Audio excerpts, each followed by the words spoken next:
Let's go. All right. Yeah. So we are rolling. Let me make sure that's working. That's working. And we don't need a preamble today. You've been rambling enough for the preamble. I'm sorry. That's quite all right. Let's get into it. Was I just rambling?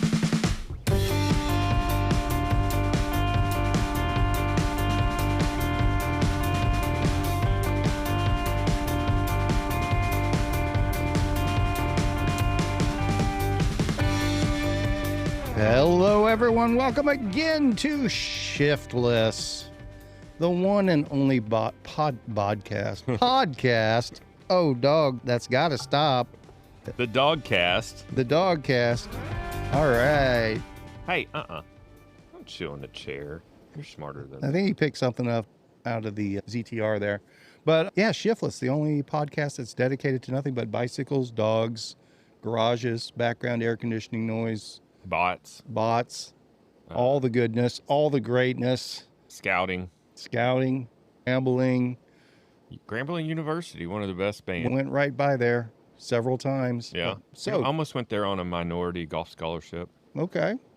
So you got golf in your background too, huh? I used to play golf. I don't think I've ever heard the golf stories.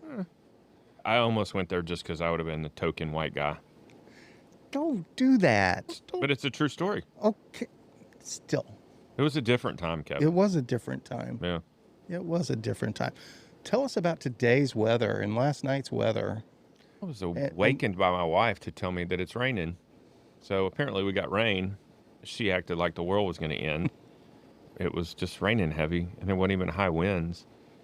I was like, this is nothing. I just slept in the top floor of a wood log cabin with a metal roof up in Forestburg when we got over 2 inches of rain with 60-mile-an-hour winds last weekend. I was like, this is nothing. But it's gorgeous right now. Gorgeous. It's like a freaking Disney day. Gorgeous at the moment. We are hanging out in the garage, though, instead of the back porch of Casa Verde. Our little oasis. It's a change of pace. You're not going to believe this, but I actually did put a concerted effort in cleaning my garage. I was going to bring that up because you made a big deal a few weeks ago about cleaning your garage. This is clean?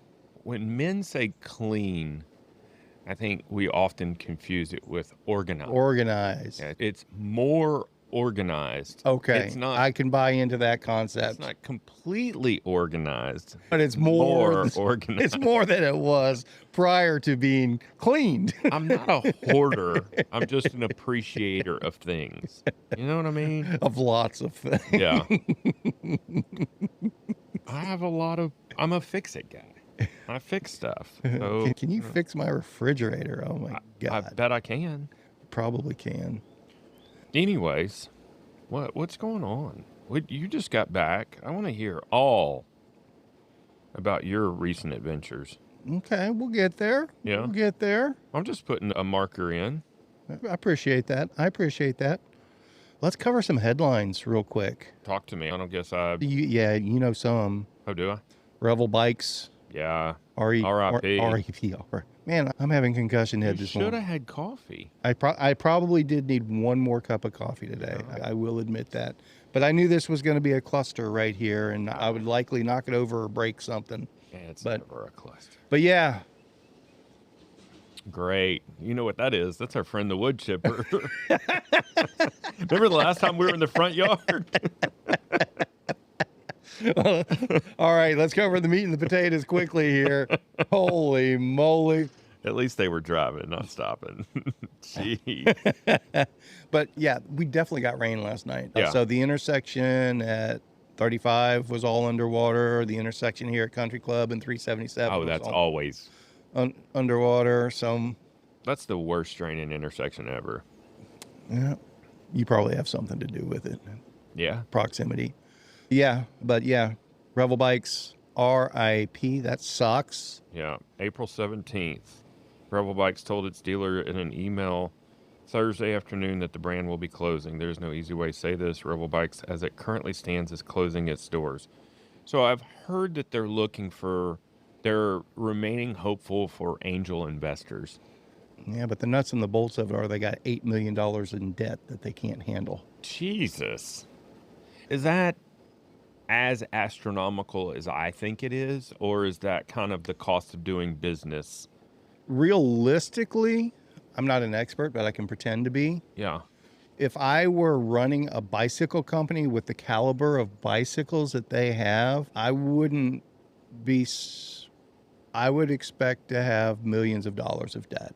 Whether that's 2 million or 20 million, I don't know where that line would be. That would seem so overwhelming to me because I don't know how big their facility is, but even if you're sitting on that much inventory. But you're not sitting on the, so Well- it's research, it's production cost. Yeah. It's ordering stuff from China that you have to order in bulk months and months in advance, Yeah. sort of thing. And it's over multiple years, I'm sure. But even if you're making 75% profit on your frames, They're not making 75%. no, I'm saying, but even if you are, like say you're selling a frame for $3,000. Oh, let's just say you're selling frames for $3,000 and they cost you $1,000.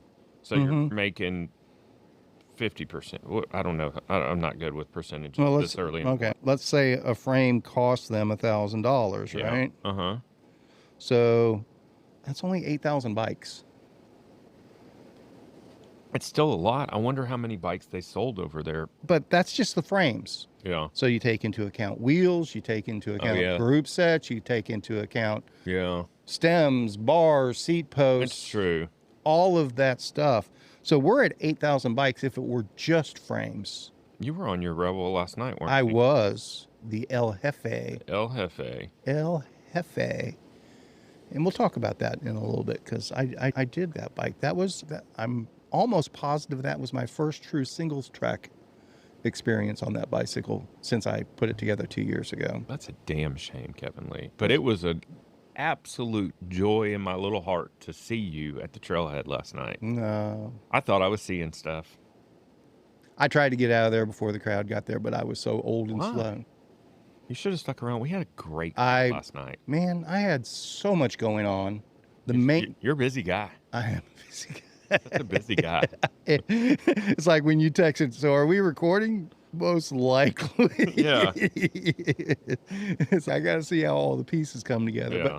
But the weather was definitely, weather's always a factor. Don't know if you've ever heard that before. It sounds eerily familiar. But yeah, weather was definitely a factor in my decision making for last night.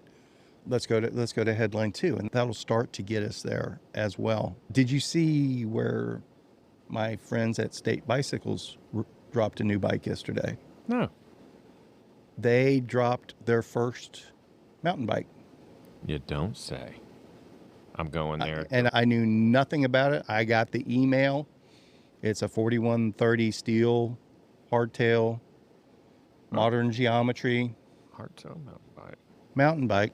Uh, And I was very intrigued by it. it looks very slackish, much like the current. Modern geometry. $14.99? $14.99. What the fuck? And I get a 25% discount off of that. How are these people? How much is a Karate Monkey fully built? I honestly don't know. And what fork does a K Monkey come with that's built? It comes. Hold on, just a second. Yeah, Let me so- look at this real quick because I'm just thinking. Jeez, I don't even know how they stay in business. That's the. Now, let me go a little deeper on that because there's all these pieces eventually meld together as to why we saw each other last night.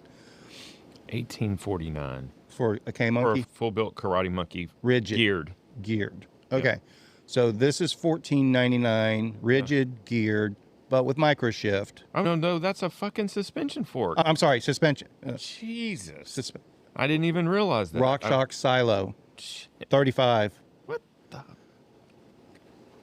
You almost can't afford not to get one. And Continue. you can upgrade it to electronic shifting for another $4.99. SRAM electronic. And it's got a drop. Oh no, it doesn't. No, it does. It's an upgrade. Okay. It's an upgrade. So that obviously piqued my interest because I've been pretty happy with their low buck gravel bike. Yeah. And Crazy. I tried to impulse buy it, and You need more whiskey. That's how I do it. I flirt with my cart and I go, oops, did I accidentally send buy? did I accidentally hit continue? Oh, because Oops. there's multiple steps in that, and I went through all the steps. But there were pieces that came into place. So if it had been a completely frictionless impulse buy, I would have the bike on the way right now to examine and caress and check out for real. But I wanted to do the zero interest, spread it out over some time. Whenever that's available to me, I take it. It's like, why should I drop $1,400 right now when I can just drop $175 right now and it doesn't cost me more over time? So that's typically the way I do it. But their zero interest solution that they offered, which I had used on the other bike, it just kept going through all these steps. It's, give me the last four of your social, give me your phone. Oh yeah, we've got you on file. You're pre-approved. Fantastic. Let's do that. Then we go to checkout and it was like, oh, one more step. We need to confirm your identity. It's like, okay, I think I remember doing that before. So I know I have the pictures of my license on this computer already. Because if I'd had to take another picture at that point, it would have been done. Yeah. So I do that. Okay. Oh, darn. Hey, there's one more thing. We're almost there. We're almost there. Just in this case, we need you to call this number. Nope, that ain't happening. What? You guys are done. That's it. So you're doing $400 worth of work to get your, It's come on, guys. Sorry. See, this is why you need Apple Pay. Apple Pay is dangerous. Dangerous. Do you have Google Pay? It doesn't automatically break it up into zero interest. Oh, that is a key aspect. I've got plenty of credit at various. I'm saying with Apple Pay, and I'm only going to mansplain this because I know you don't know, but with Apple Pay, you can literally go check out and then it'll say, how do you want to pay? And if you click Apple Pay, all it says is, here's the total. Are you good? It already has your address and everything in there, and you click continue. All my other stuff does that too. It's done. It's, oh shit, are we already done? I understand. But like my Google Pay goes to my Spinistry account, just the checking account. So it would have just taken $1,400 out of the checking account. I didn't want that. My PayPal usually gives me the installment plan too, but that was also, it just automatically deducts from the Spinistry account, which that would have been fine. I could have gone that route, but I was going to use their bread system, which is it's called bread. I think I've only used it with State. It's similar concept to Affirm. So I've got my Affirm account. If it had been Affirm, I would have bought it. Yeah. But with this particular one, it was jumping through all these hoops. And I was still intrigued, but it also, once the shipping got thrown on it, once the tax got thrown on it, and then once the 8% tariff got thrown on it. Oh, so they are tariffing. They are. Yeah. I haven't directly, I'm sure tariffs have affected me already, but I haven't knowingly been like seeing a tariff charge. I understand that. And I get why, I think I get why they're doing it. And I am not complaining about State applying the tariff. I don't want to make it sound like that. But once all those fees stacked on top of it and it got outside my comfort zone for the process itself, that impulse buy, that was enough time and enough friction for the impulse buy to ease back. Now, don't get me wrong. I'm still highly interested in the bike. And you were going to buy it as it sits, no mods, no upgrades. My initial purchase. Thought process. My initial one, I was going to go ahead and do the electronic shifting to try it out, just so I would not be talking about electronic shifting going forward from a perspective of complete idiocy. Yeah. That was my first checkout attempt. Plus, you're going from 11-speed to 12-speed too. And that was the original impulse buy. I can justify this. I need to try out electronic shifting for the sake of shiftless. It's all about shiftless. Yeah. And that was the first attempt at the impulse buy that jumped through all the hoops. And actually, the first attempt, it said out of stock. Oh. And it was interesting. My contact at State knew who was on the website, and boop, came up on the chat, Wow. and They're probably big mad that you didn't buy it. I don't know about hey, Hey, it's okay. He belongs there. He belongs there. But it's just my baby protecting me. I understand being a dog. Yeah. But yeah, the first time I went to check out, it said out of stock, and I messaged him and said, "Hey, it just said out. Are you out of the 4130 trail bikes already? I just said out of stock." And he got back, "No, showing in stock, and try it again." So I tried it, and the second time it went through. But then I ran into all of that friction I was talking about, and I messaged him back. It's the zero interest option is just giving me too many hoops to jump through. My impulse has worn off. I'm still interested in the bike. Leonard. I'm going to pause it. I think so. All right, we're rolling again. Had to do a dog pause. Yeah. But I messaged my state contact while I was on the chat and explained the impulse buy urge wore off. Because when you get to my age, once it falls off, it's hard to get it back. If it's not shiny anymore, you look away. Yeah. But I pondered it throughout the day. I have not committed. Okay. But that's what started planting the seed in my head. I've got a perfectly good geared mountain bike in the garage. But then I started toying with the idea, but I really do want a single speed mountain bike. So, and that's what I went through before. And then I started kicking myself. It's like, why the fuck did I sell Brad that bike? I could have a perfectly good single speed and a perfectly good geared mountain bike right now. No take backs. Yeah, Caleb told me that last night. He said, "You're not getting that back." So I wasn't going to try to, but I love that bike. that's good. I put new tires on it too. What'd you put on it? So I moved the STs to my Fargo. Okay. I think that's a better fit, honestly. But I wanted to run them and try them out. And then I put the Aspens, the regular Aspens on. They're not regular. They're still the team spec, the 170 TPI. Okay. But they're Aspens, not the Aspen ST. Okay. So they have. So this is more of a file tread pattern, if you will. And those are more like a knockdown mountain bike. And what size are those on the Fargo? 2.4. They're 2.4s on both. That's 2.4 front and back. And So how are those on hardpack single track? as long as it's not loose, they're beautiful. Okay. Like last night at North Shore, Yeah. they would have been amazing. But when you get to something that has that little tread, Yeah. it's a pressure sensitive thing. Yes. But great for gravel and road. I did 48 miles on that bike on Monday, I get it. and it was all path and road and some single track. Is 2.4 the biggest they have in that? It comes in a 2.2 and a 2.4 Okay. currently. But Maxxis did just release some new tires too. I don't know what all they put out there. And Gabe has those?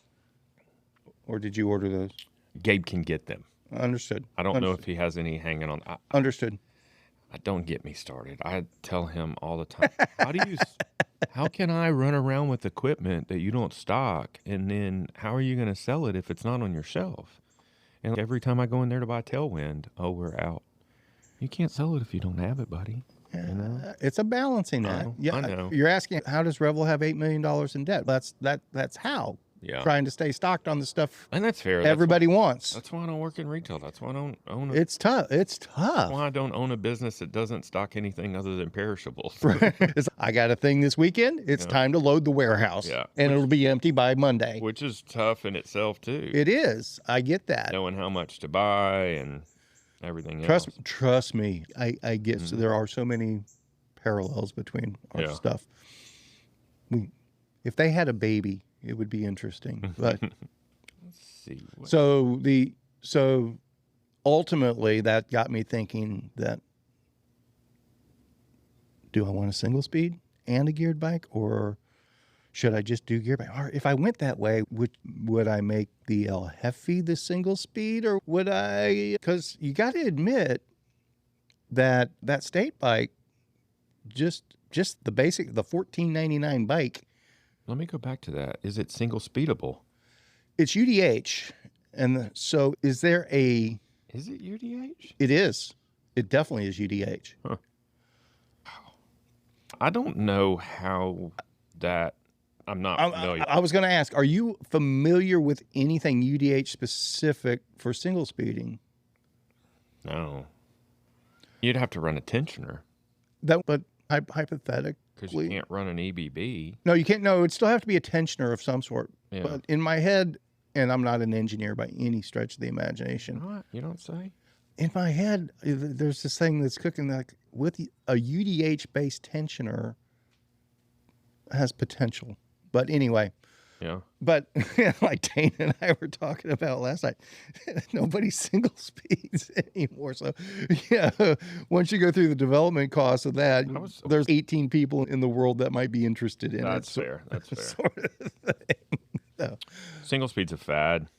That was part of why I was out there. So can I even single speed on single track? Is that even anything that's viable? So that started pointing me towards, I need to take that El Jefe out on some single track and get some initial feedback along those lines. But I was still toying with the idea of, I'm still trying to get into myself to pull the trigger on that state bike just because I'm so curious about it right now. I can give you some whiskey before you leave. So I have not pulled, for anyone that's wondering, no, I have not pulled the trigger on that bike. And I most likely will not. I learned a lot of stuff on that ride last night. How far did you ride? A whopping, according to the Wahoo without a wheel sensor on it, 6.5 miles. Okay. So probably 7. So to Boy Scout camp and back? Yeah. Okay. Yeah. Actually, no, not even all the way to Boy Scout. The turnaround at the Boat Club Road. Okay. Almost. I should have gone to Boy Scout. Yeah. Is what I should have done. But it was a test of multiple things. It's literally been years since I've ridden single track of any little pitches and pieces here and there. Yeah. On some of my rambles and grambles, a little bit of the Denton Mountain Bike Trail. Yeah. That doesn't really count, but it's off-road. It's off-road. Yeah. It's more twisty than gravel, but yeah, it's not the east side of North Shore. And yeah, I enjoyed myself last night, but I learned a few things along the way as well. But ultimately, I was needing a heavy dose of dirt therapy last night. It's been a hell of a week, but the air conditioner went out, the refrigerator went out. Ants have invaded my mailbox and the house because of all this wet weather that's coming. We have a fantastic new puppy that is a night owl. So sleep deprivation. I'm used to sleep deprivation. So you know how you break them of that? Can I help you? I'm listening. We think it's adorable when our dogs lounge and sleep all day, but Jesus, Lucky.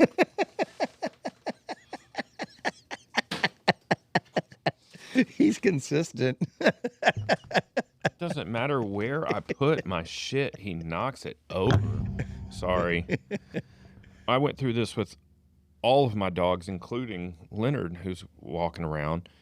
It only takes 2 or 3 days of you just waking them up every time they're asleep during the day and playing with them a little bit or just keeping them occupied. Just be annoying to them for 2 or 3 days, and then they'll get on a night cycle. Okay. We may give that a try, but it's easier the sooner you do it. I was talking about the sleep deprivation. I'm used to sleep deprivation, generally speaking. I can get by. It seems to be like when you get to like my age to your age, it's more of a thing. I'm okay with it, generally speaking. Yeah. I can get by. I can adapt. But when my lovely bride starts dealing with sleep deprivation, then my world turns to shit. Trust me. She doesn't ever get cranky, does she? No, never at all. She's the sweetest thing. Seems like a consummate sweetheart. And particularly when I love you, Jan. Please don't kill me. Particularly when her refrigerator and her air conditioner is out at the same time and she's sleep deprived. What's up with your AC? What's it doing? Just quick. That actually was a quick and easy fix. Capacitor? No, I assumed it was. Yeah. It was actually couple wires at the back of it. Evidently, our lawn crew had with the weed eater. It took time because we haven't had a lawn crew in a while, but the weed eater whacked some lines and they got crossed and just shut shit down. But it didn't fry anything, so that was the good thing. That is like almost a best case scenario. Oh, yeah. Basic. We've been using mostly the same air conditioning company for 20 years now. We had a little side excursion for a bit to a part-time guy, but we came back to these guys. We had them on the service plan thing, where the membership thing, $125 a year. They come out twice a year and check it, and they were always legit about it. They were always, and that was the thing. I used to do one of those home shield warranty or whatever. It fucking wear out. Yeah, this was like Club Spinistry for your air conditioner. Yeah, is really what it was. But I would call them and be like, "Hey, my air conditioner's going out," or whatever the case is, and I would tell them exactly what it was, tell them what parts to bring, and then you'd still have to wait 3 or 4 days for someone to show up, and he'd show up and go, "Well, I'm gonna have to take a look at it," and then he would spend 2 hours and figure out exactly what I've already told them. We're going to have to order that part. It's going to be here in about a week.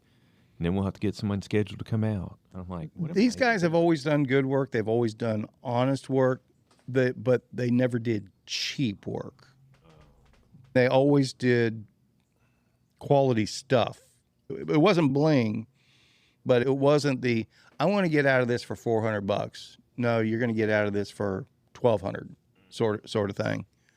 So we had tried some other things over the years, but it was always, if I can get the part, I got to drive over to Wichita Falls and see if work with that guy, because the guy in Fort Worth doesn't work with me anymore. Whatever. Speaking of air conditioners and the upcoming warmness that we're going to surely have. And that was a factor of why I was there last night too. Here's especially for your Texas people, here's my summer tip for you. Find out what capacitor your AC takes and just go ahead and buy one. Just have it hanging around. It might cost you $20, $30 tops to have one. And if your capacitor goes out, it's an easy thing to do. And you won't be sitting there for 2 days, 3 days waiting for someone to come out and charge you $500 to replace a $30 capacitor. Take care of yourself, people. There you go. And then I still can't get over this bike. the State? Yeah. I'm just looking at it, trying to find holes with it, and I can't. You're written out at that price point for sure. No, but that's what it's like. I got to put my taint on that saddle. I really do. The saddle doesn't look promising. No, that's probably the least appealing part to the bike. But it has. He's going to see Leonard. Is that okay? You mean Leonard's going to see him? He came into your yard to see him. Yeah, that's fine. Okay. But it's got a triple mount on the down tube, so you could mount anything cage, or you can move your water bottle fore or aft. And then it's got obviously a down tube bottle cage, and then a seat tube bottle cage, and then it's got another bottle cage boss on the underside of the down tube. Yeah. Freak. I just can't get over it. I really want to check one out. No doubt about it. Didn't even know it existed. It just dropped yesterday. I didn't know it was coming. What size are you getting? I was looking at the medium large. Yeah. We could turn it into a shiftless timeshare or something like that. I don't need another bike. I got ridiculed last night because I told one of our members, one of our TNSS attendants, that he needs to quit buying so many bikes and just ride his bikes.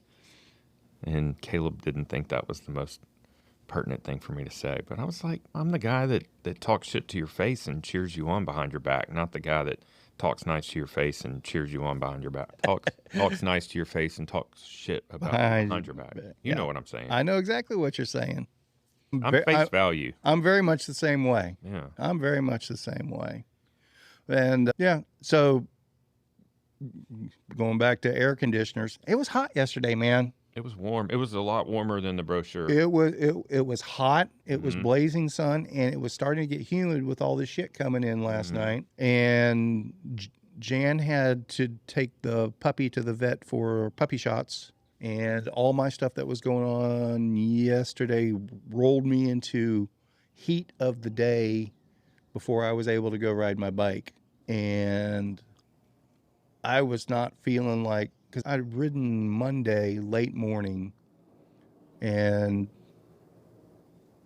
it didn't get overheated, but it was like, it was on the edge of uncomfortable sort of thing. And Monday wasn't nearly as hot as yesterday, Yeah. nearly as humid as yesterday. And I was like, I don't want to ride in the blazing sun at 4 o'clock in the afternoon. And I'm really not feeling like riding the indoor bike. And I am so curious at this point about this El Jefe. Makes me happy. And it was like, you know what?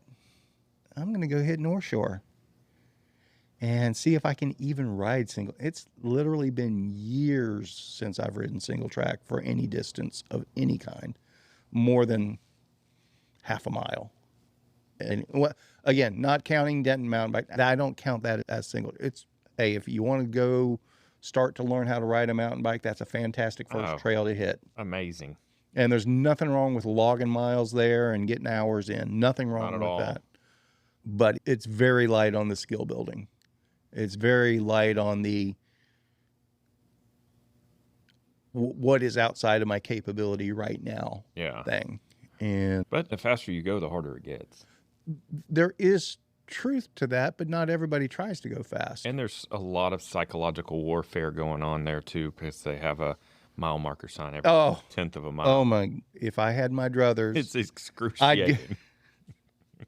It's absolutely excruciating. I would just go out there with a sawzall and take them all down. Just every time I go out there, I'm like, what in the world? It got them their grant money. I guess so. More than like, I don't know. They had to justify some request money somehow or another. But amazing. But that said, I probably should go out there again. But my takeaways from the El Jefe, its first true single track excursion. The bike is set up as, it's basically set up as a rat bike is really the way it's set up right now. Even with a flat bar? It's flat bar, but with aero bar capability and the Fred bar on it. Okay. And bar ends. So it's with the aero bars and the bar ends and the super wide flat bar, just gobs of room for as many hand positions as you can imagine, gobs of room for strapping bags to it, gizmos and whatever else. Have you seen these yet? What am I looking at? It's an Odyssey pneumatic tire insert. So, not to derail you. You obviously have, but go ahead. So we're looking at what looks like a TPU tube is what it looks like, an orange TPU. I don't know what the tube, construction is, but it's got. Essentially, you can inflate both chambers separately. So you can inflate this to where it's rough or. So that's okay. So that whole thing is the tube. I'm confused what I'm looking at. So this is just a cutaway of a tire just to show you how it sits. Okay. So you still have all of this as an air chamber that makes it like an actual tire. And then this is an inflatable tire insert. So what does that accomplish? So you can run it at different pressures. So you can basically have a dual pressure tire and it keeps you from getting rim dings and it holds your bead in place so you can run really low pressures in your tire and not have to worry about rim dings. That's so anti-single speed, it's ridiculous. No, I'm not. This has nothing to do with single. No, I'm not. It's just people thinking outside of the box. That's okay. That's just way too. That's way too much for me. It's interesting. It's interesting. I don't dispute that at all. But along those lines, I think we talked about it. Maybe it was Rich I was talking to about this. So when I did pull the El Jefe out of the garage, the tires weren't flat. I think they had 2 pounds each in them, so they were holding air. But I did break out my Psych Plus inflator and aired both of them up to full pressure and a little beyond full pressure so that I could roll them out there and then take pressure down once I was out on trail to where I wanted to be. That's awesome. So you carried that with you. I aired them up. I tested it at the house to air them up. And there was plenty of battery left. I would have been fine taking it with me. I just went ahead and put it on the charger and left it at home because the tires Okay. were aired up at that point. But you were awfully confident that they were going to hold air too, I guess. I had my regular saddlebag with CO2 with me. Oh, okay. And then I had a pump in the truck. But that was my test of, because I think the back tire's a 2.6 on that. The front's a 2.3. Why would you run them 2.6 out back and 2.3 up front? Because I have different wheels and rims. And that's why I was asking about your setup there. So yeah. I can't, the front wheel, to match the back wheel, I can't do that because the rear wheel's a whiskey rim. RIP. Are they not anymore? Yeah, they shut down a while ago. You sure? The stuff's still floating I was around. going to say, because I just ordered a set of bars.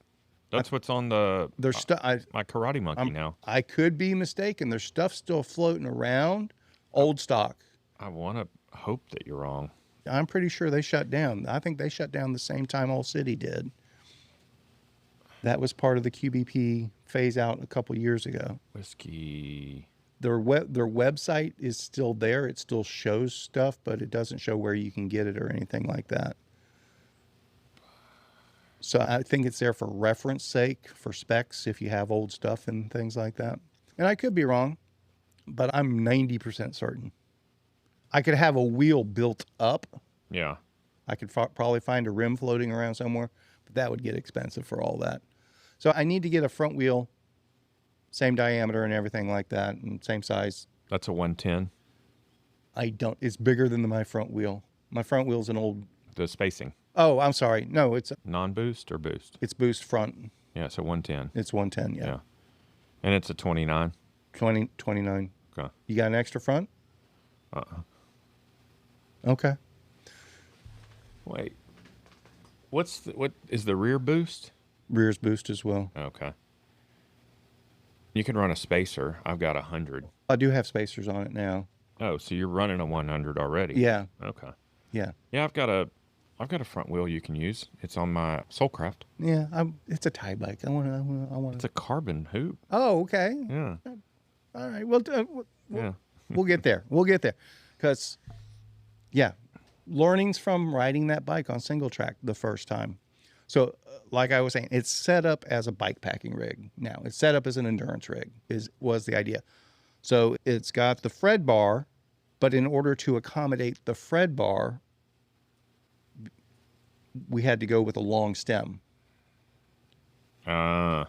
Because the short stubby stem and the bar up there and the Fred bar over top, it doesn't give enough room for everything. So with that long stem, my takeaway was the steering was okay. I mean, the bike rode really well, but there were points when I was off, for lack of a better term. I missed that a little bit. But that's just lack of time. Initially, it was timing and out of practice. There was a lot of that the first half. And then coming back, I was starting to get my groove. It's a little off. Yeah. But what I realized on the second half, the first half, I was just rolling down stuff. I wasn't picking up the front end. Yeah. I need to build some confidence here. And does that have the suspension fork on it? No, it's a rigid fork. Okay. And that was part of it. It's like, I got to be, I'm not going to break myself. I'm not going to break the bike. Yeah. First half was super, super cautious and found my groove-ish, not implying that I was back to form by any stretch of the imagination, but I was less anxious on the way back. And then I started trying to lift the front end, and it's like, I'm not lifting the front end. My timing is so off here. And then by the end of it, it's like, my geometry's off here. So I need to turn it into a mountain bike. I need to go with the shorter stem, but to make that work, I'm going to need to also go with a setback seat post, which is fine because Thompson also sells a titanium seat post, which will match that pretty bar, and get a Thompson shorty stem and get a front wheel with at least a 2.4. I'm thinking I'd like a 2.6 though, with that rigid fork. I liked that fork a lot. I'm really happy with the rigid tie setup, and it's a whiskey fork too. Yeah. So I figured it was. Yeah, I run a 2.6 235 on my Karate Monkey.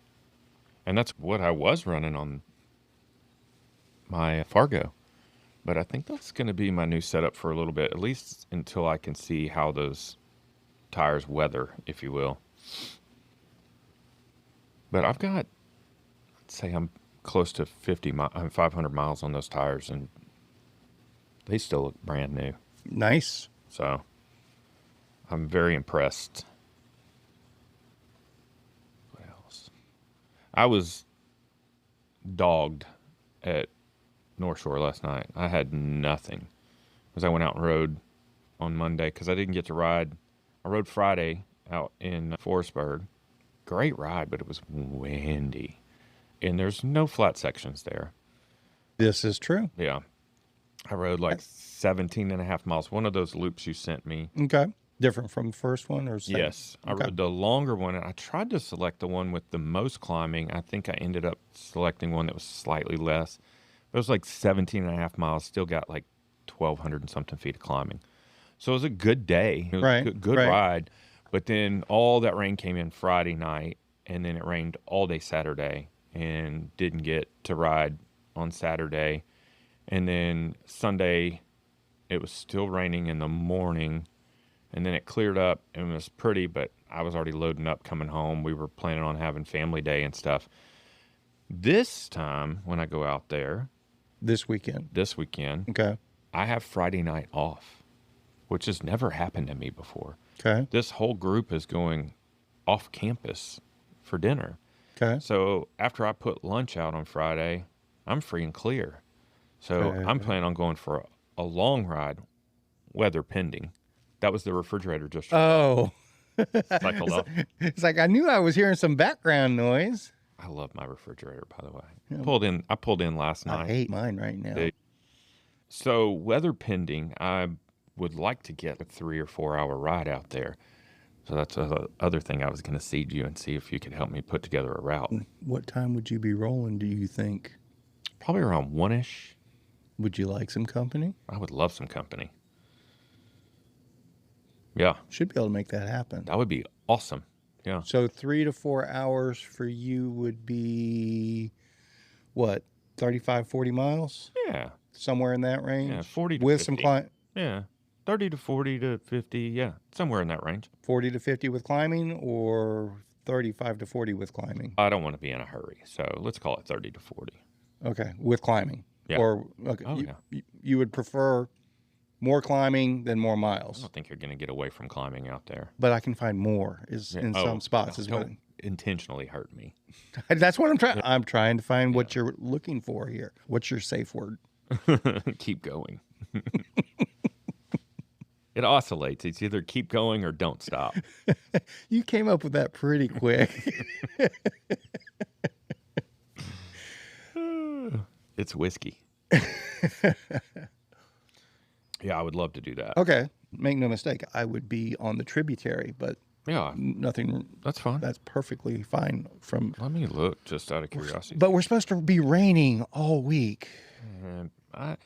But that stuff can take the rain out there. Somebody told me once, I don't believe in rain until it rains, or something along those lines. I'll believe it when I see it. Yeah, there's some validity to that. Yeah. So Friday, high of 81 degrees, and there's a 35% chance of rain, but it looks like they're supposed to get less than 1/10 of an inch. Okay. I don't mind that. And there's low wind. All right. I've actually 4 miles an hour. I think I might already have some stuff laid out that you might be interested in. So I'll play with that when I get home. And yeah, because if not, I was just going to ride the 17.5-mile route to a completion and then start the next 17-mile route or whatever. And for that distance, you'll be able to carry everything you need. We don't need to put in a stop or anything. Yeah. Just making sure. Yeah, I'll probably carry 3 or 4 bottles. Okay. We got you covered. Just in case. We got you covered. That's a date. We'll do Speaking of long haul, can we get into TUBA? If that's where you want to go with it, we can do that. I want to hear about your adventures. I know that you don't drive that far with that gentleman and not have stories to tell. We we're extremely focused on knocking out miles. Total mileage I put on the truck from pre-dawn Wednesday morning until late Saturday night when I got back home was 1,850 miles. Wow. Of that, somewhere between 600 and 700 was route scouting and variations of the route and different loops and configurations of different parts here and there. Were the amount of times you had to turn around uncountable? Not bad. Yeah. Not bad. I'm getting fairly good at this. Usually when I map out a route, it's probably 85 to 90% solid. Usually for every 100 miles, there's probably something that doesn't go through that we have to work with, sort of thing. Yeah, that makes sense. What'd you do? Something was on my leg. Gotcha. Scared of nature.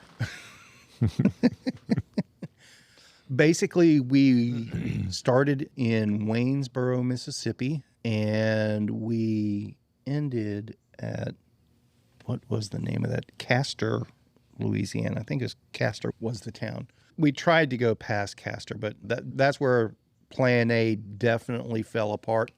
We were hoping to go all the way to I-20, and there were some pieces and parts in there that didn't. Okay, we're going to have to just shuffle from this town and do that a completely different way.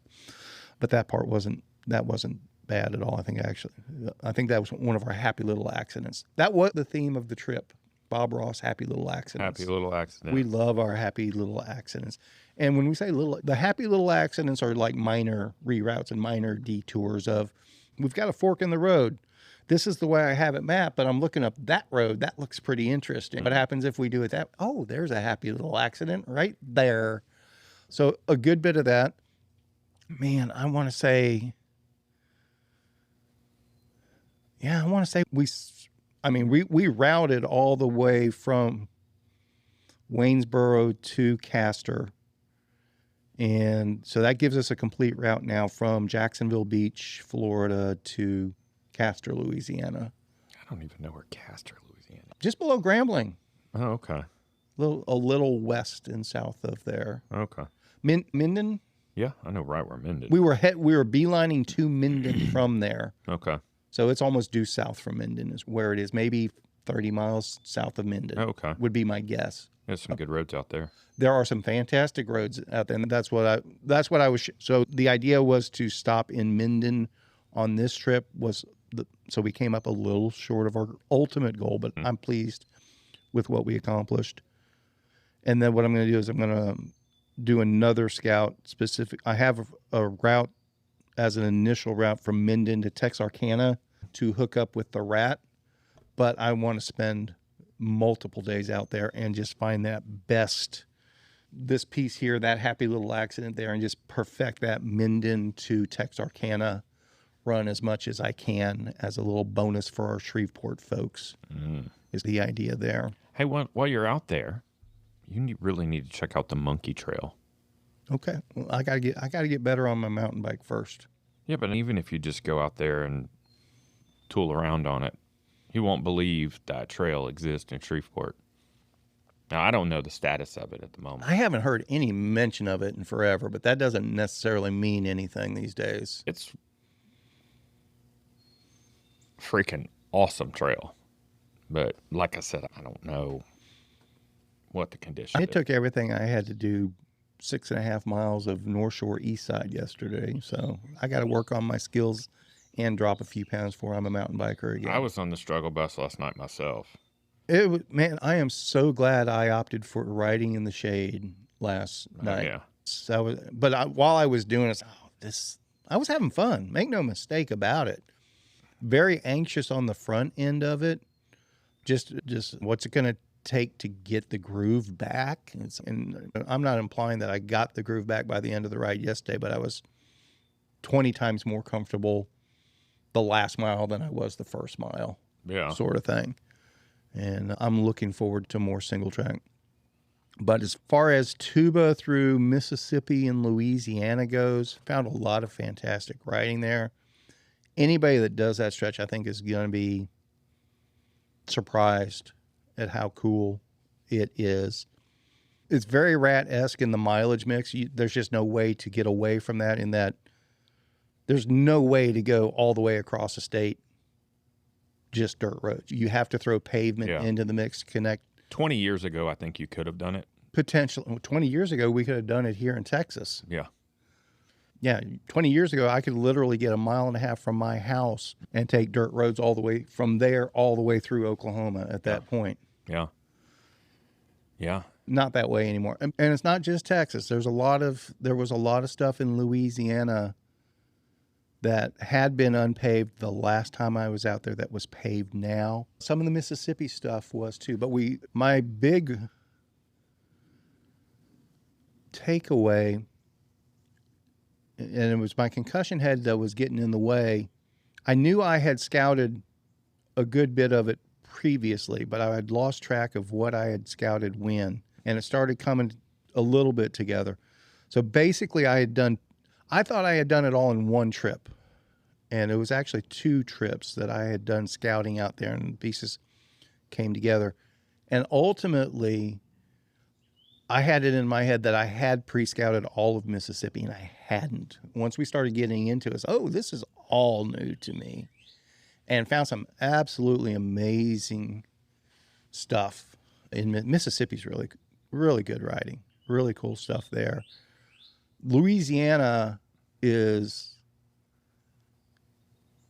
man, it's hit or miss. It's hard to explain. It's so varied. Yeah, it's all good. Oh. It's all good stuff. It's all excellent. It's all excellent stuff. But so much variety, and we have a long stretch through Louisiana. Ultimately, it's going to be 750 miles by itself to go from the southeast corner of Louisiana to the northeast corner of Louisiana. Say that one more time. 750 miles through Louisiana, because we're basically going corner to corner. You're not following 49-ish, are you? No. Okay. We're not following nothing. I know, but 49 kind of takes that trajectory. I understand. The fly, and so here's the fly in the ointment in Louisiana. There's a couple flies in the ointment that make the mileage so long there. One, you have to cross the Mississippi River. There's not a lot of options. Yeah, like we discussed before your trip. Not a lot of options to cross the Mississippi River on a bicycle. And I'm happy with our St. Francisville option that we're using. It's a big climb to get up over that bridge. Yeah. But it's definitely lower traffic and a big shoulder. A damn dirty shoulder. Louisiana, go clean off the shoulders over the bridges. Go ahead and dust your shoulders off. No doubt. But then the next fly in the ointment is, ultimately, it's another river crossing is ultimately what it is. It's Black River crossing. So you get over to the west side of the Mississippi River and you wind up that side of the river, and that just takes you into a completely different riding environment, which is really cool. But you have to go all the way up to Jonesville. I think they call it the 3 rivers there: Mississippi, Black, and the Red Rivers. And you have to go up to Jonesville to cross the Black River there and then come back down the other side. And we don't go to Alexandria, but you wind towards Alexandria, and then you start going up through the National Forest up towards Midland, which is phenomenal. Is that the Kisatchie? That's one of them. There's another one too. I can't remember which one. Yeah. Or maybe they're both parts of the. I think there's 2 different forests. But anyway. Yeah. Amazing riding. Fantastic riding. Kisatchie's beautiful. It's gorgeous. Yeah. Fantastic. But full of bugs. Oh, yeah. If you go to Louisiana, take your bug spray. And I'm not a bug spray guy, but if you go to Louisiana, take your bug spray. It's funny. Like, I consider myself a Texan at this point, but I still have PTSD from mosquitoes and bugs in Louisiana. Yeah. I will never forget. But that is such a beautiful area. It's absolutely gorgeous. And St. Francisville is such a, I want to say cute little town, but it's not. It's almost like a sleepy town. This version of the route, we don't go into St. Francisville proper. We Yeah. come out of Jackson and kind of beeline towards the bridge there. So you're staying south of St. Francis. Yeah, originally I had it routing through St. Francis, the first iteration, but it also went up into Mississippi, and there's some fantastic riding up in there. And it ends up, it's some of the stuff they use for Rouge Roubaix as well. When I mapped it out the first time, I didn't realize that. Really some fantastic roads in that, but ultimately it was just this huge deviation, which Rich always calls it gratuitous mileage. It's like we're not really going anywhere with this. Right. It's like, yeah, it's such good roads. Yeah. But for this route, those deviations just to get 50 miles of cool roads, It's not worth it. it's not if you're really trying to get all the way across the country. So I was going to ask this at the onset. When you go on scouting trips like this, because I've been scouting with you before, which is why I'm going to ask this question. Do you and Rich share driving, or do you drive the whole time? He drove some interstate driving. But when it comes to scouting, No, you're on the it's wheel. me. I figured as much. It's me. Because I know you're a control freak, and not in a bad way, because I'm the same way. But it almost seems to me, just from an outside perspective, that you could be more observant as a passenger and be more like checking routes and verifying stuff as you're moving while viewing the route in real life while someone else is driving. But you like to be at the helm.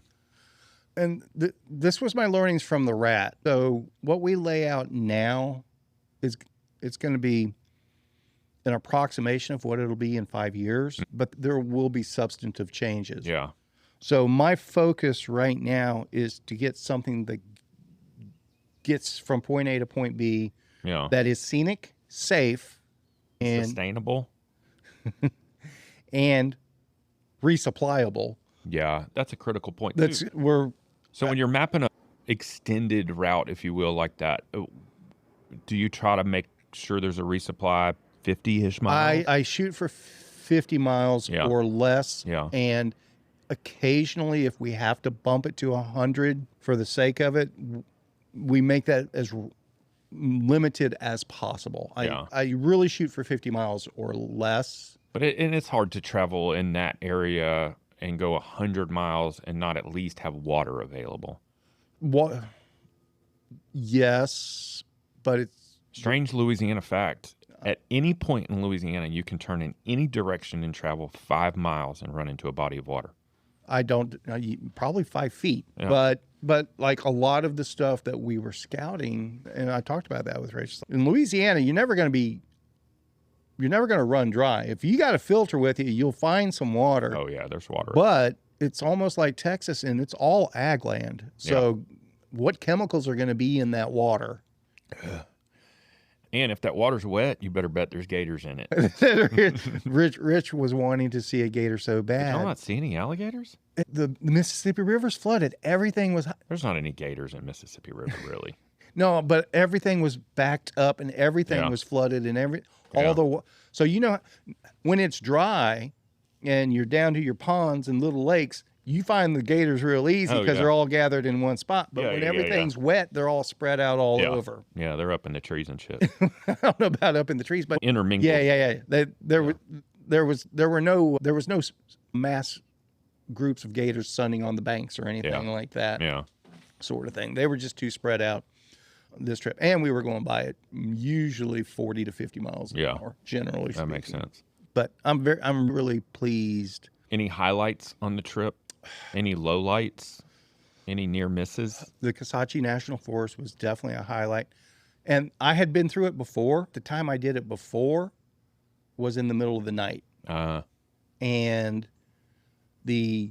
so this time I did it in the day. It's like when I was driving at night, it's like you could tell these are great roads. Yeah. But you're not seeing what's around you, obviously. Yeah. Seeing it in the day, that was a bonus. Yeah. It's all pine trees. It's all pine trees and forest, but it's still really cool. And just things like, oh, this section they've done a controlled burn on, so it's a different feel and flavor to it than this that's completely overgrown. Yeah. And ultimately, this is what kind of brought us to a stopping point. This is probably the closest to a low point that we came across on this particular trip. There's this thing out there in Louisiana, and I think I originally routed this way hoping to incorporate it. It's called the Louisiana Trails. This is very Northeast Texas Trail centric. It's almost the same concept. So it's a converted rail trail, or a converted rail bed into a rail trail. I don't know anything about that. I believe it goes from Winfield to Sibley. And I know both of those towns, but it's not, and that's not a direct line. Sure. It's one of those that the rail bed Yeah. curve like that and up like that, Yeah. an S curve thing over a large area. And when I first started putting this route together, I had become aware of it, and wasn't a lot of information on it, but it was set up as this members only trail thing. It's so Louisiana, it's ridiculous. sounds counterintuitive. So I love me a good members only jacket, though. hell yes. It's like $25 to utilize this trail. You have to be a member of this trails group or whatever it is. And how is that enforced? See, that's what we're getting into. But it's $25 a year, and there's signs at all the trailheads at each of the towns that say if you can be fined, you can go to jail, blah blah. I understand. But if it's Kevin doing it, it's one thing. Understand. But if it's Kevin sending other people to do it, I totally that's get a it. totally different thing. I totally get it. I'm thinking about from a soloist perspective, like, who funded this project? That, and again, don't know all the details on it. Yeah. My guess is somebody bought the rail banked right of way over all those miles. Yeah. Let's say a couple $100,000. I don't know how much, but How many ish miles is it? oh my God. Is it 50 to 60 or I know. or more? It's 63. Okay. 63 miles. Okay. I was about to say 60-ish, but yeah, 60. At least that's what I've seen posted. Okay. So it's 63 miles of rail bank. And did you see any of it? We didn't. The truck couldn't go on Well, it, no, but I get we that. went in. We went into crossovers and looked down the trail a few spots and things. Is it crushed aggregate or like gravel or dirt or what? I would say dirt sand. Yeah. From what I saw, we didn't go to. There were a couple sections that looked like they might have been gravel. We mostly checked it out from the towns that we were going through on our regular route. And so they all had the trailhead signs and everything like that. But there was obviously nobody using it except four-wheelers. So there were no horse trailers, there were no cars with bike racks, there were no hikers' cars on it. The only thing we saw were a few trucks with flatbed trailers. Like side by sides and shit. Yeah, Now, but we that didn't. kind of makes sense. we If I didn't- was a side by side guy, I would probably pay $25 a year to use that.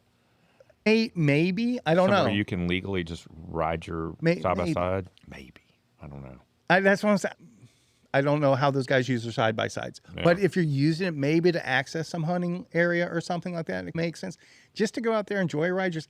We were close enough to the forest. Just go out in the forest and ride in there and stuff or whatever. Or if you want to rip from town to town, maybe. I don't know. That just seems weird. But that was almost 10 years ago that I first laid eyes on it then. And then it was obvious, and I saw a couple of hiker YouTube videos on it, and it was obvious it didn't go through. It was much like the net, where this is what they want to do, but it's not ready yet, sort of thing. And so I laid out the route like I did with the rat initially, where we intended to use the net. And over time, what we learned was we can't depend on the net, so we just ended up making it all dirt roads. Yeah. And that was kind of my fallback plan on this. Is I'll route it this way for what was then the going to California route. And if this trail comes together where we can utilize it, I can easily incorporate it. It doesn't look like it's going to be anything to depend on at this point, but I still don't know all the details. Yeah, because if you start by charging $25 a year, I can't see them abandoning that. It looks like it's abandoned now. From what I've seen But I'm talking about the enforcement of the $25 a year. The trail itself is abandoned. It's Louisiana. So if nobody's maintaining it, how quickly is that going to go to crap? Yeah. Yeah. So I think it's green here. Exactly. Yeah. We sat still for 5 minutes to eat lunch, and you could see the weeds growing. Yeah. I don't think it's going to be usable. Another piece of the puzzle with that was a takeaway, and because it still wasn't clear whether the trail was usable or not, and nobody seems to know it even exists. So nobody's talking about it or anything like that. There's no website of here's how you become a member. First I've heard of it. And that's what I'm saying. Yeah. So What'd you call it again? Louisiana Trails. There's a Facebook page that hasn't been updated in 3 or 4 years. There was a website, louisianatrails.org, that's not working right now. So there was a URL on the Facebook page. I saw an interesting not-for-profit tax return for the organization in 2022. I'm not going to go into. It doesn't look viable. But the big takeaway, that was one of the first things I looked at when I got home, because Rich was fascinated by this trail. He wanted to find a way to incorporate it or utilize it or just for the sake of it, and I get it. But then I started really zooming in on my aerial views of that trail, trying to see if it's valid or not. And I think when I first laid out the route, the street views and the aerial views for Louisiana were less than ideal. And that information's been filled in more in the last 10 years. There's a lot of bridges to cover a lot of that Louisiana water we were talking about along that. And we saw several of them off to the side. And I'm familiar with, what those net trails were like, or the net bridges were like. Whoo! I think I told you I mistakenly rode the first one. Yeah. And once I was on it, I was like, I'm committed now. I can't just really stop. So, just think if you're in Louisiana and there's proportionally that many more bridges and that many more longer bridges and that many more higher bridges to go over all the bayous and everything around there. I don't see that there's any way it's viable, is my quickie takeaway, but I'm going to verify that somewhere along the way. Yeah. But I think we're just going to completely, at this point, plan on not utilizing Louisiana trails in any way, shape, or form. I don't know how to get proper permission to send people there at this point. I don't think there's anything to send them to. I did find a link here it's traillink.com, and it's called Louisiana Trails Jamestown to Winfield. But this is saying at the time, Jamestown to Winfield. Yeah. Where's Jamestown? But anyway, at the time, maybe that was one of the towns we didn't go through on our route. And it says that this says length 40 miles, which leads me to believe that this is antiquated. However, there's a review from somebody that was done in December 2024. And they're talking about there's one treetop and one washout to detour around. It looks good enough for me to spend a day there soon. Store at Goldana. Yeah, Goldana. Louisiana has the permits. Okay. So apparently they're still enforcing that. Okay. And then here's one that says tried to ride a wide-tired 45 millimeter gravel bike both directions from Jamestown. The trail was unrideable. The holes created by ATVs were virtually continuous and full of water. If I tried to walk around, I was in thorns and poison ivy. Maybe in July when the water is low, it could be ridden, but in April it is not rideable. I tried to April of when?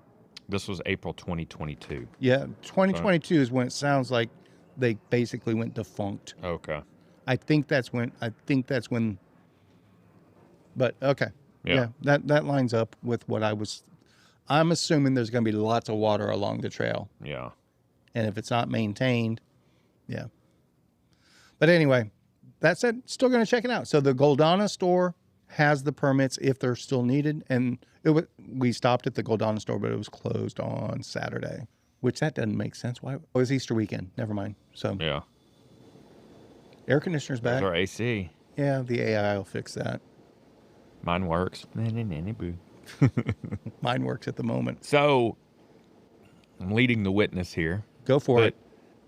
There had to be some food highlights driving through Louisiana. I know I steered you to one place. You don't have to immediately jump to that. Okay. But I do want to hear, obviously. You guys started in where? You you beelined and then worked your way back, right? Yes. Yeah. So you beelined to, where'd you say? Waynesboro, Mississippi. Waynesboro, Mississippi. Which is almost to the border of Alabama. Okay. And northeast corner of. Did you guys get there and spend the night, or did you get there and turn around? No. So originally the plan was we were going to drive to Meridian and then overnight and then start scouting first thing Thursday morning. That was the original plan. Did you guys tent it or hotel it or what? You're stepping on my story again, Brad. Good grief. Inquiring minds want to know. I've got people texting me, asking me, telling me to ask you questions. Okay. We're getting there. We're getting there. I got callers on the line, Kevin. The original plan was we're going to actually be leaving like late Wednesday morning and get into Meridian, Mississippi for a hotel Wednesday night and then start scouting crack of dawn. And then my wife was kind enough to say that she didn't need me at all Wednesday. And I was looking at sleep deprivation and helping with the new puppy sort of thing. But she said she had it covered. So that allowed Rich and I to do our normal pre-dawn rollout. Get the hell out of DFW before the traffic kicks in. So I picked him up at his place at 6:30 Wednesday morning. Oh, you said you were going to roll at 4. I got up at 4 to be to McKinney by 6:30. If you were going to drive the whole way there, why didn't you make him drive to you at least? Because I'm going that way and coming back from that way regardless. Oh, okay. Irregardless. Yes, correct. You're right. So I picked him up 6:30. We roll out of McKinney. I had actually put together a bonus loop to scout between, what's that? I don't know. Okay. Between Meridian and Silas, Alabama, which was a part of the route. So, hey, maybe we'll scout some stuff there. Maybe I can do a test loop out that way. I think I said, why don't we just beeline to Waynesboro and start scouting the route while we still have daylight was the goal. So we went ahead and we knocked out a good chunk of scouting. What was the town? So we went from Waynesboro, I want to say Wiggins, Mississippi. I think it's Wiggins. We ended up at Wiggins, which was not along the route originally. But I started looking at the map and said, hey, Rich, you know what? We're up against it. This is a great route, but there's no resupply. And we started looking at things. Oh, we need to. Yeah, you can get really remote in Mississippi. Yeah. Yeah. And it's not like Texas where if there's 2 roads that cross each other, there's a Valero there. Yeah. No. So we went into Wiggins, a back way that we made up on the fly, one of our happy little accidents. And Wiggins was a good sized town. And we stayed at the Hampton Inn in Wiggins. It was like an $84 a night Hampton Inn. Okay. Yeah. And I almost brought my tent camping setup that I told you about that I always take with me scouting as a backup sort of thing as if we got to. But ultimately I didn't, because I didn't tell Rich to pack camping gear. So I'll just leave mine because we're not going to spoon in a one-man tent. Yeah. Not this trip anyway. So we overnighted the first night at the Hampton Inn in Wiggins. And since we knocked out, it was over 100 miles of the route before dark. It was pretty good, but there were parts of getting to Wiggins I didn't like. I sat down with the routes that night trying to figure out a better way in and out of Wiggins or whatever, and my head just wasn't working at that point. I'd been too many miles of driving and up too late, and I was working with a tablet instead of my regular laptop computer, and Ride with GPS works differently in that environment. I was getting frustrated, so went to bed that night. As far as food goes, Rich and I are both pretty much the same way. During the day while we're out scouting and doing stuff, snacks and we're not worried about a meal. Yeah. When we got to Wiggins, I was hoping to find some seafood or something, and it It's Wiggins. Everything was closing at 7 and 8 o'clock. Yeah. And it's either fried food or sandwiches. Pretty much. Yeah. They had all the fast food stuff. They even had a McAllister's there, but I was getting on 8 o'clock. So we decided we were going to do Arby's. And it was there. It was convenient. We looked for other stuff. None of the local stuff was open. I hear they do have the meats, though. And we walked into Arby's, and it was a family had walked in right in front of us. And it was like, we stood there for 5 minutes, and nobody even acknowledged the people in front of us, let alone us. And At the Arby's? yeah. It's like, this isn't gonna work. This isn't Southern hospitality. I think there was one person working everything is what it Oh, boiled down to, but I don't know. I think they expected to be closed already because it's Wiggins, Mississippi. Nobody's up past 7:30 at night. Yeah. So then we ended up doing Wendy's for our dinner that night. Went back to the hotel room, like I said, tried to do some mapping. That didn't work, so I was tired, went to sleep, woke up early. I think Rich had even woke up for me, and he was out of the room when I woke up doing Rich stuff, drinking coffee or whatever. Gabbing up the locals. Probably. I got a story. We're getting there. And I have met your friend Rich.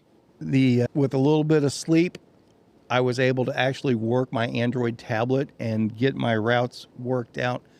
Found a fantastic bonus loop in and out of Wiggins that was our best happy little accident of the whole trip. So we have a fantastic resupply in Wiggins.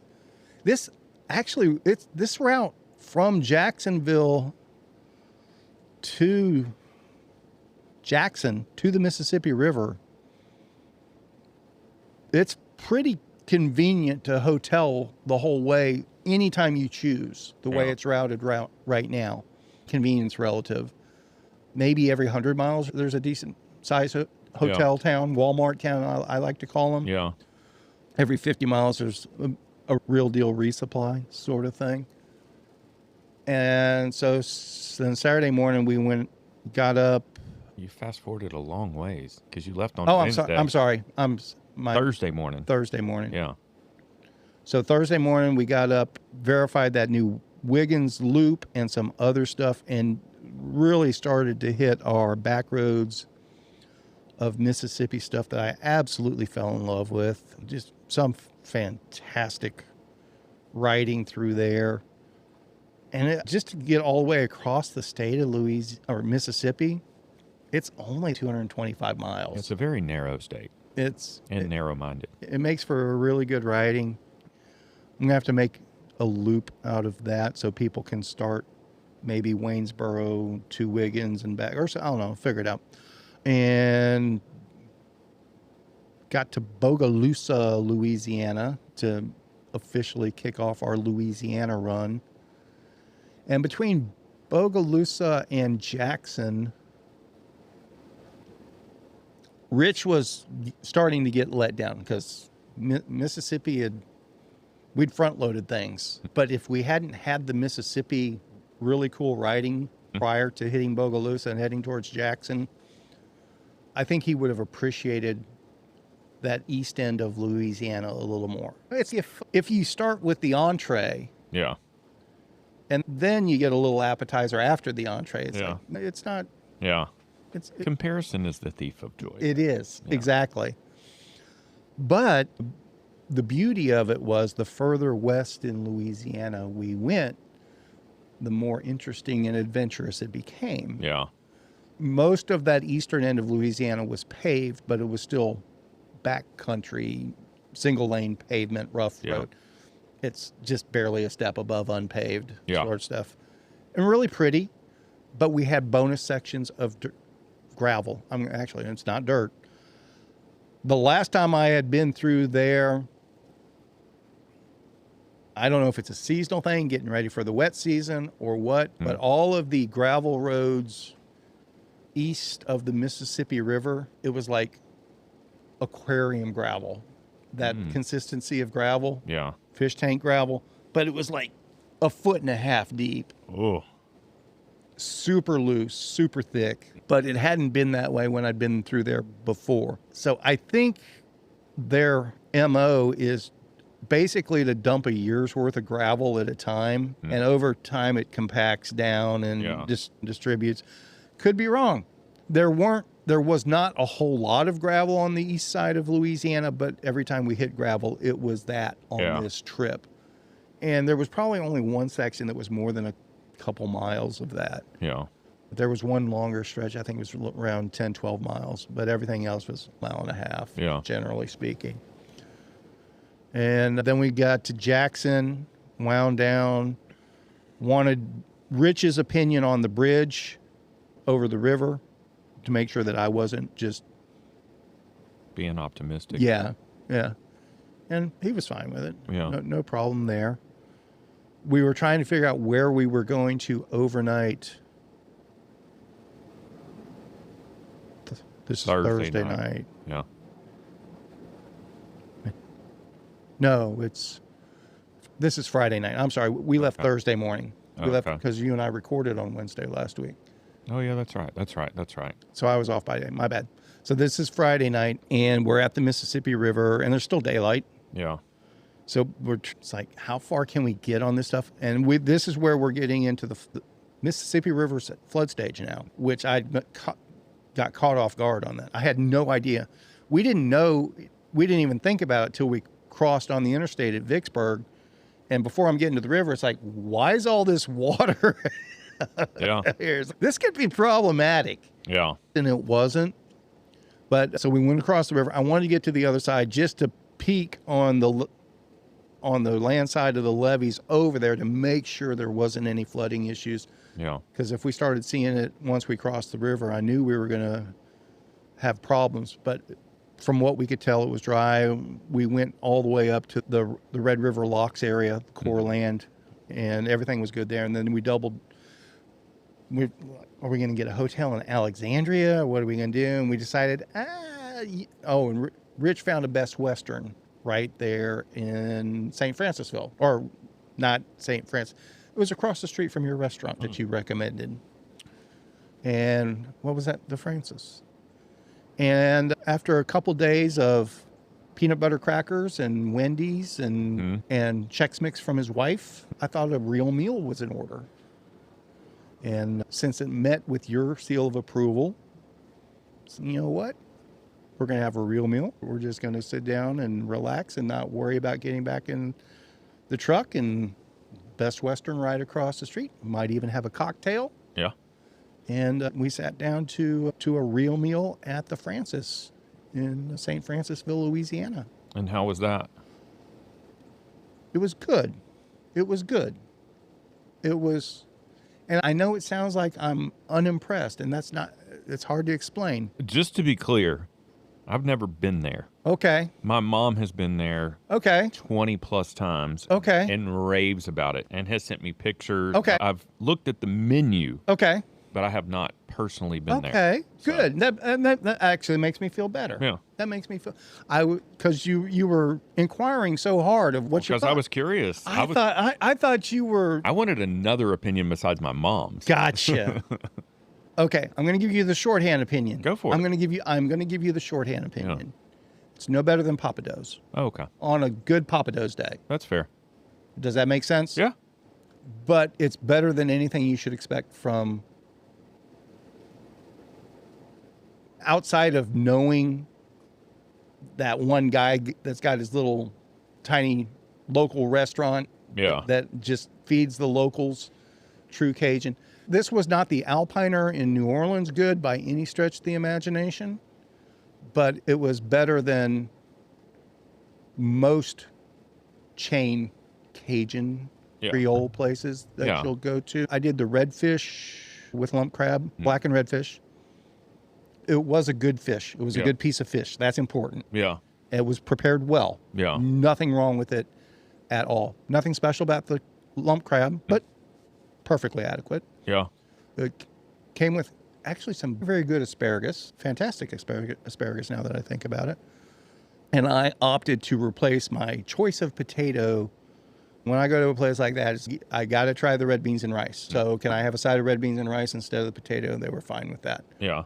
And the red beans and rice were perfectly fine. Yeah. But my wife's are much better. And I don't think I've had your red beans and rice, but I'm sure yours are much better.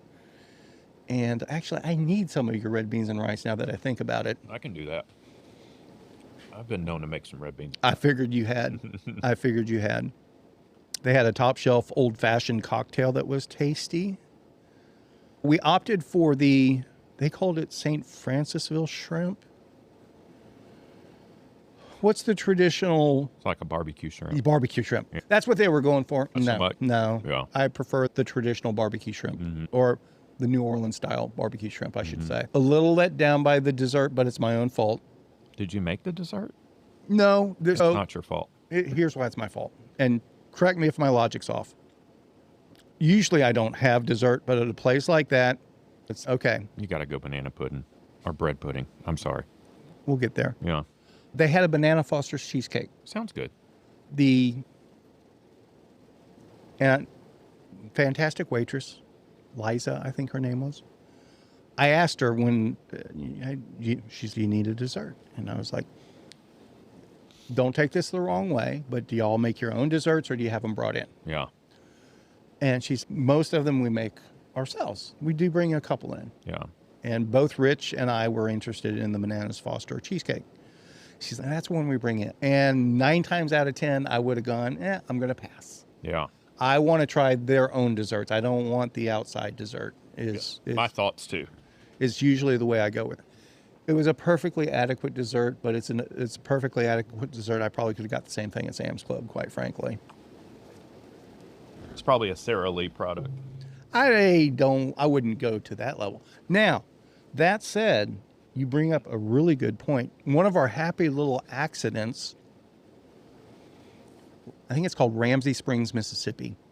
After Wiggins, we started getting concerned about resupply yet once again in Mississippi. And hey, Rich, I don't know if we're going to come up with any resupply here in, I think it was Pollard. I can't remember exactly where.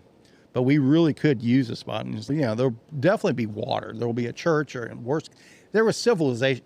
Worst comes to worst, you could knock on someone's door and get some water. Yeah. That could have happened.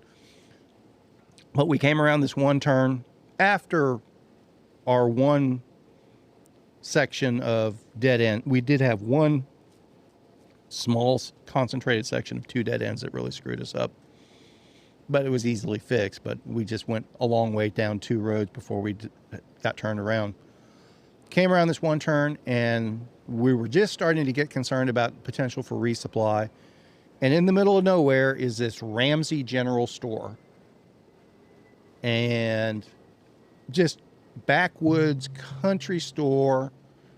Got the ice machine out front. They've got the give a book, take a book library front. You know what I'm talking about. Yeah. They've even got a locals pantry out front. No lock, just a clasp on it. So if you get there after hours and you need something, you can just reach in there and grab it and leave $5 or whatever else.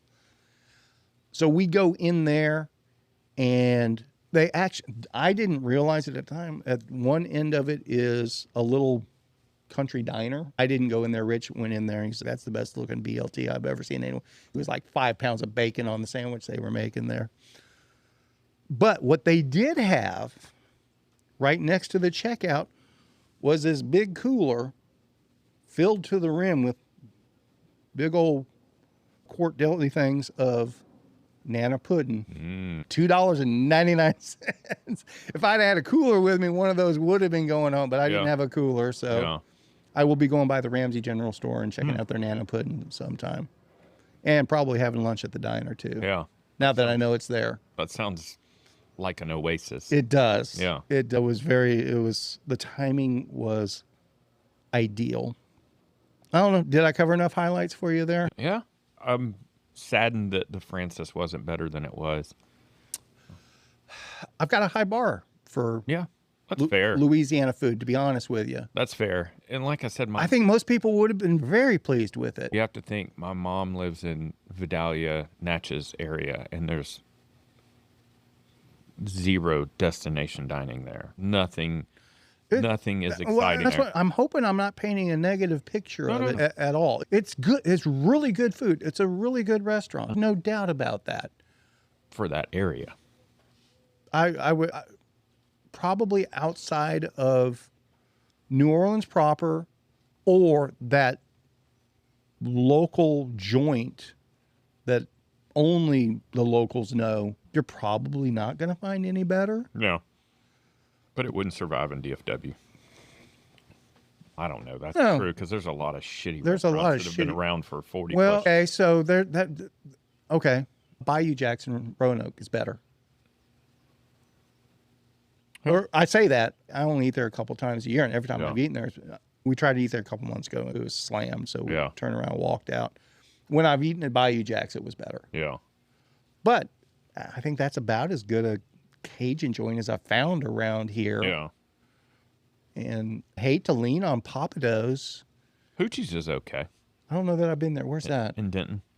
Okay. It's on the corner of Hickory and Industrial, I think. Maybe I'll go try that tonight. Yeah. It's worth checking out. Hoochies. Mhm. Okay. I can always get my wife to go out for Cajun food. Yeah. What about you? I've been talking so much this episode. What's going on in Brad World? Plan on riding my bike today.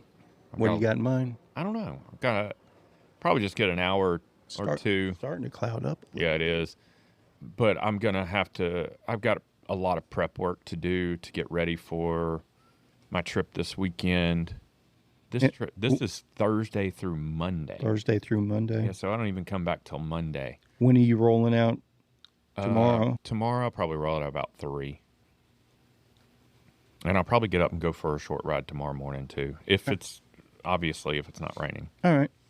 But And you're thinking about riding 1-ish on Friday. Is that what you said? I could be flexible. I understand. Like I said, I have Friday night off, which is awesome. So I've never had that happen. And then this group is 9 women. The last trip I was on, it was only 5. And the first night, one of the ladies wasn't even there. So I had 4, including the woman that owns the place. It was her event that she was hosting. And so it was so laid back, so low key. It was, dare I say, too easy. Sometimes you need those in the mix. Yeah. Sometimes you need those in the mix. It was nice. And I got tipped really well.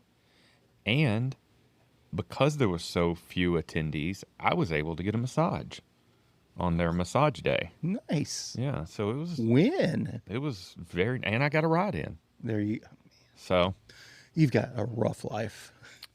but I do work hard. I understand that. So I do understand that completely. it was quite a pleasure for me. And I don't like leaving my family and being gone for 3 or 4 days, but I like coming back. Relate to that completely as well. Came back. I told my wife a week or so ago. Oh, actually, when we were coming back from Mina, I said, I'm telling you this for no pertinent reason other than there's 2 things that have been I've had a hankering for. It's a scratch that I need itched, or an itch that I need scratched. And I said, they're completely unrelated, but both of them I can't get out of my mind until I scratch my itch. I said, one of them is fried chicken, and the other one is a Guinness. I want a proper Guinness.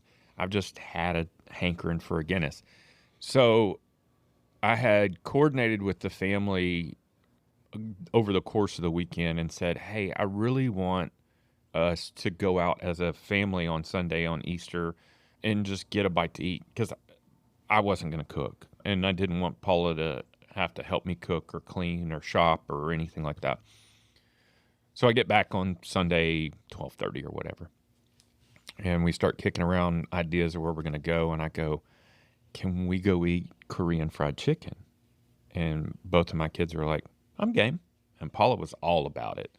So we went to BB.Q Chicken in Denton.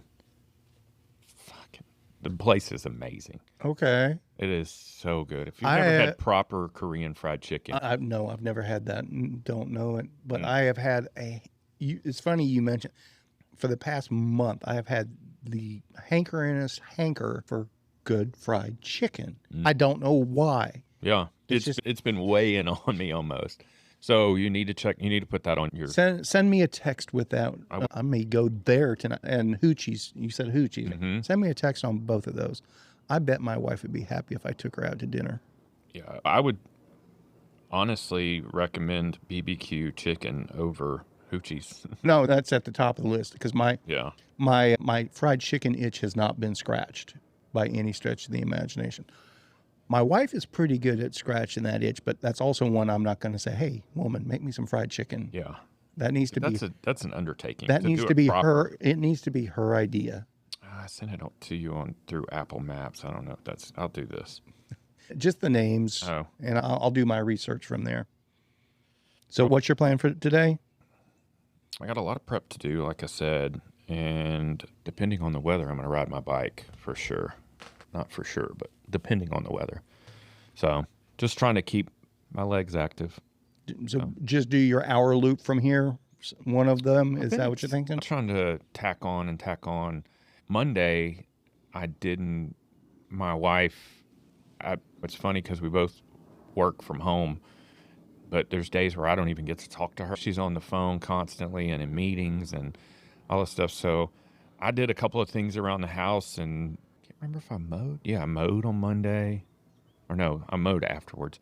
But anyways, I go, hey, I'm going for a long ride. And while she's on the phone, she's like, oh, okay. And I took off out of here and didn't really have a route in mind, but I knew I wanted to get around 3 hours in. And so I just kind of made my way and I went gravel bomb. Corbin, by the way, low water, that somebody's cleared that tree completely out. Okay, good to know. So I went up there and went across the pedestrian bridge and then took Hickory across Denton all the way to the path. Took the path all the way south of the lake and then rode paths all the way through Highland Village and then came up onto Orchid Hill, Chin Chapel area. And I was going to come up and over Hilltop and just come home. And then I was like, let's just keep going. And so I went through Saddlebrook and then did Jeter Loop and came almost my normal short route back home. So I ended up with like 47 and a half miles. That's 50 miles of riding right there, isn't it? It was a good day. It was a good day for it. Yeah. And like I said, I hadn't ridden Saturday or Sunday, so I was like, let's just... And what bike was that? Fargo. Okay. I was like, let's just see how this goes. So it was great. You're not going to be able to do that today. No, I've got... But I'd like to get two hours. 2 hours? Best of luck. I Yeah. hope you pull that off. I hope the weather gods smile on you. Yeah. And like I said, I've got a lot of prep to get going too. But a lot of the stuff I can put in a holding pattern or get to a certain point and put it on pause or because I don't have anything to do tonight. So I can do some stuff, go ride, come back and do some stuff, or I can fluctuate it depending on what the weather looks like it's going to do too. So we'll see. Either way, What should everyone else do? ride your damn bike.